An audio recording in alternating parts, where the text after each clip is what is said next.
पहली बार मैं वीडियो बनाने जा रही हूँ इन पे, क्योंकि देखो मैं नेक्स्ट लेवल तक नहीं जा सकती। मैं रोस्ट नहीं करती हूँ, सिंपल साधारण वे में अपने शब्दों को चयन करके मैं रिएक्शन देती हूँ। आप लोगों ने देखा होगा इनकी वीडियो इसलिए मैं पहली बार बनाने जा रही हूँ कि जाहिर सी बात है कि कोई चीज़ अगर आपके सामने गलत होता हुआ दिखता है तो आपको उस पर ऑब्जेक्शन उठाना चाहिए और उस पर बात करनी चाहिए सोशल मीडिया पर। तो ऐसा कुछ हुआ है जिस पर मैं मजबूर हूँ ये वीडियो बनाने के लिए। सबसे पहले तो आप लोगों का स्वागत है, नमस्कार। इस वीडियो को पूरा देखिएगा और फिर कमेंट करिएगा। मैं किसी के सपोर्ट, किसी के अगेंस्ट में नहीं वीडियो बना रही हूँ। जो शब्द कहूँगी चुन कर कहूँगी। सबसे पहली बात कि लवी शास्त्री जी ने जो वीडियो बनाया है, आखिरी चेतावनी दी है और खुद को हार्म पहुंचाने की कुछ बात कही है कि अगर मैं इस दुनिया में नहीं रहूं, मैं मजबूर हूं गलत कदम उठाने के लिए, तो उसका जिम्मेदार 3-4 लोग हैं और इनके रिलेशन में जो लोग जिनके सपोर्ट में इन्होंने मुस्कान को गालियां दी थी उनका नाम लिया है। तो सबसे पहली बात कि मैं बता दूं कि क्या इस दुनिया को छोड़कर जाने के बाद लोग आपको ताना मारना बंद कर देंगे या लोग जो बोल रहे हैं वो बोलना बंद कर देंगे? खुद को हार्म पहुंचाना, खत्म करना, ये सबसे बड़ी बुज़दिली है। मैं ये कहती हूँ, इंसानियत है मेरे अंदर, तो मैं उस इंसानियत के नाते यही कहूँगी कि आपके आगे आपके बेटा बहू हैं। आप चाहें तो अपनी खूबसूरत सी दुनिया उनमें भी देख सकती हैं। जिंदगी कब खत्म हो जाए और कब शुरू हो जाए किसी को भी नहीं पता। जिंदगी भगवान देता है जीने के लिए, ये बहुत अनमोल है और इसको हम यूं ही जाया करके किसी के लिए खत्म कर दें, ये कोई मतलब बहादुरी वाली बात नहीं है। तो मैं यही रिक्वेस्ट करूंगी आपसे कि परिस्थिति से सामना करना सीखिए और सीखना है तो कम से कम मुस्कान से सीखिए। सीखना है तो मुस्कान से सीखिए। आपके सामने कोई परिस्थिति नहीं आई है, ये सिर्फ आपकी हिम्मत के लिए मैं वीडियो बना रही हूँ। आपके दिल को ठेस पहुँचाना मेरा कोई भी मतलब नहीं है, या किसी के भी दिल को ठेस पहुँचाना मेरा कोई भी सिद्धांत नहीं है, चाहे कोई भी हो, है ना। तो सबसे पहले तो अपनी जो मन का जो भावना चल रहा है इस टाइम पे, मैं जानती हूँ कि किसी के कैरेक्टर पर लांछन कोई लगाता है तो वो इंसान या तो सोचता है कि धरती फट जाए, मैं उसमें समा जाऊँ, या कहीं ऐसी जगह चले जाऊँ कि लोगों को सामना न करना पड़े। इस टाइम पर जो आपके साथ में परिस्थिति हो रही है, जो सिचुएशन आपने बताया वो हो रही है। पहले तो मैंने किसी का देखा ही नहीं, आप ही का वीडियो देखा, मतलब इन्हीं का वीडियो देखा जिसमें इन्होंने जो जो चीज़ें शेयर की हैं। तो उस हिसाब से मैं जानती हूँ कि इस टाइम पे आपके मन में बहुत ज़्यादा मन विचलित हुआ है, बहुत चीज़ें चल रही हैं।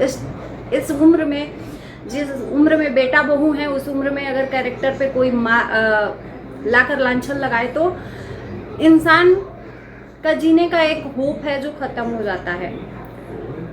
और कहीं ना कहीं ये आहत इसलिए हुआ है कि जिसको आप दिल जान से प्यार कर रहे थे, जिसका सपोर्ट कर रहे थे, उन्होंने ही आपके इज्जत पे वार किया, इसलिए आपको ज़्यादा आहत हो रही है। दुनिया तो कब से बोल रही थी आपके ऊपर, दुनिया बोले तो बोले, लेकिन जब अपने बोलते हैं तो सीधे दिल पर घाव लगता है। तो मैं यही कहूँगी कि किसी के लिए दुनिया छोड़कर चले जाना ये बहादुरी की बात नहीं है। जीना है तो हिम्मत से जिए। कुछ दिन के लिए सोशल मीडिया से स्पेस ले सकते हो आप। ज़रूरी नहीं है कि अगर कोई मुद्दा चल रहा है तो उस पर अगर बात पे विवाद करते रहोगे तो वो ऐसा विवाद हो जाएगा कि कहीं ना कहीं आपको ही क्षति पहुंचेगी। तो मैं यही कहूँगी कि थोड़ा कुछ दिन के लिए स्पेस ले लीजिए। जिस प्लेटफॉर्म से अगर आपको स्ट्रेस हो, जिस प्लेटफॉर्म से आप अपने आप को हार्म पहुंचाने की कोशिश करें, उस प्लेटफॉर्म से तो रिश्ता तोड़ ही देना चाहिए।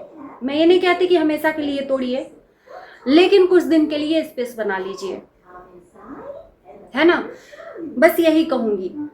और रही बात, मैंने कहा कि हिम्मत जुटानी है तो भले ही मुस्कान बुरी होगी, अच्छी होगी, जो भी है, आप उससे सीखिए कि उसने किस सिचुएशन में हिम्मत बांधकर अपने बेटे के लिए इस दुनिया से लड़कर जीना सीखा है। शायद आपसे बेहतर कोई नहीं जान सकता इस परिस्थिति को। कहते हैं कर्मा इज बैक, मैं बार बार बोलती हूँ कि कर्मा लौट कर आता है, और शायद ये कर्मा कर्मा से डरना चाहिए उन लोगों को भी जिनको डरने की ज़रूरत है। मैं बार बार बोलती हूँ कि दूसरों के लिए गड्ढा खोदने वाला इंसान उस गड्ढे में खुद गिर जाता है। तो मुस्कान के साथ भी ऐसा सिचुएशन लोगों ने खड़ा किया और शायद आपने भी खड़ा किया।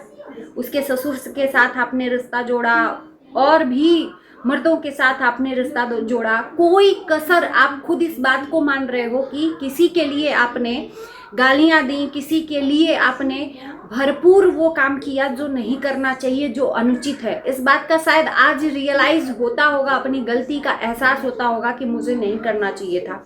और ये कर्मा कहीं ना कहीं वापस आता है सूद समेत। ये सबको देखने की ज़रूरत है।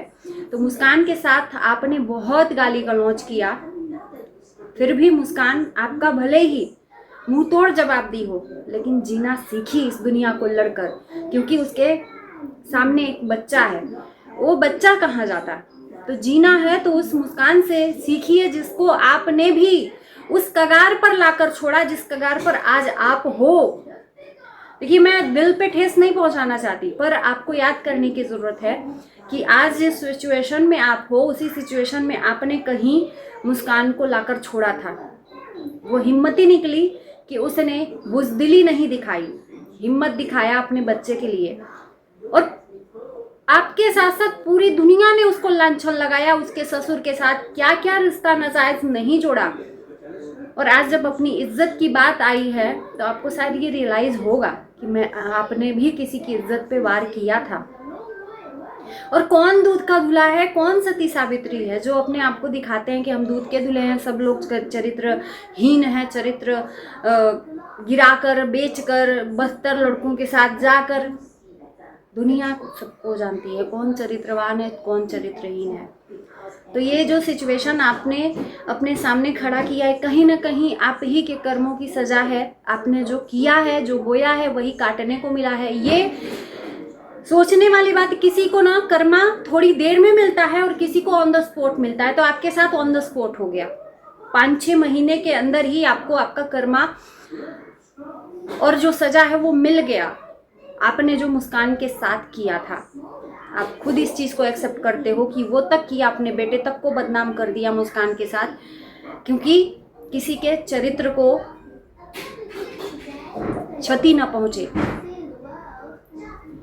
तो मैं यही कहूँगी कि ये सिचुएशन से आप लड़ना सीखिए। अपने आप को ख़त्म कर दोगे, दूसरों का क्या जाएगा? किसी का कुछ नहीं बिगड़ेगा, आपका बिगड़ जाएगा। आप किसी का जवाब, आज मुस्कान के लिए आपके पास इतना जवाब रहता था, मुस्कान के लिए गाली गलौज न जाने क्या क्या आपने बोला, औरों के लिए आपके पास जवाब नहीं है। क्यों जवाब नहीं है? यही होता है, कमजोर को सब दबाना चाहते हैं, और जिसके पास पावर रहता है उसको बोलने की हिम्मत किसी को नहीं रहती, और शायद वो हिम्मत अब नहीं है आपके अंदर बोलने की। तो दूसरों को बोलने से आप क्या करोगे? दूसरे को बोलने का, दोष देने का कोई मतलब नहीं है जब उसमें दोषी खुद आप रही हो। तो उम्मीद है कि आप अपने आप को ऐसा कुछ भी नहीं करोगे। भगवान करे कि आप अच्छे हो, स्वस्थ हो। किसी के लिए इस दुनिया को छोड़कर जाना बुज़दिली है। जाने के बाद भी लोग वही कहेंगे जो अभी जिंदा रहते हैं, तो इसलिए जिंदा रहकर डटकर लोगों का मुंह तोड़ जवाब दीजिए। क्यों ऐसा करोगे, है ना?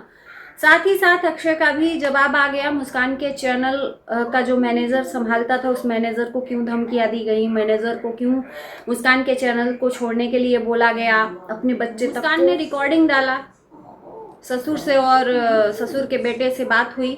उस रिकॉर्डिंग में क्या कुछ कहा है मुस्कान के पति ने, वो आप लोगों ने सुना ही होगा, है ना? तो पति को तो छोड़ो, जब बाप ही अपने बच्चे के लिए ऐसा बोल सकता है तो दुनिया में कोई किसी का सगा नहीं है भाई साहब। और मुस्कान का चैनल तब तक उड़ाया जाएगा जब तक कि अक्षय के साथ रिलेशन है मुस्कान का। डिवोर्स दो, तुम अपनी दुनिया में व्यस्त रहो और वो अपनी दुनिया में व्यस्त रहे, ये ऐसा कहना है। अब क्या ये सही कहना है या जानबूझकर कहना है? क्योंकि ये भी बोला गया है कि मैं जब तक जिंदा रहूंगा सोशल मीडिया पर तुझे टिकने नहीं दूंगा। तो इसका क्या मतलब है? इसका क्या मतलब है? जानबूझकर मुस्कान को प्रताड़ित करना, जानबूझकर मुस्कान को। तो अभी तो रुझान आने शुरू हुए हैं। मैं ये कहती हूँ कि अभी एक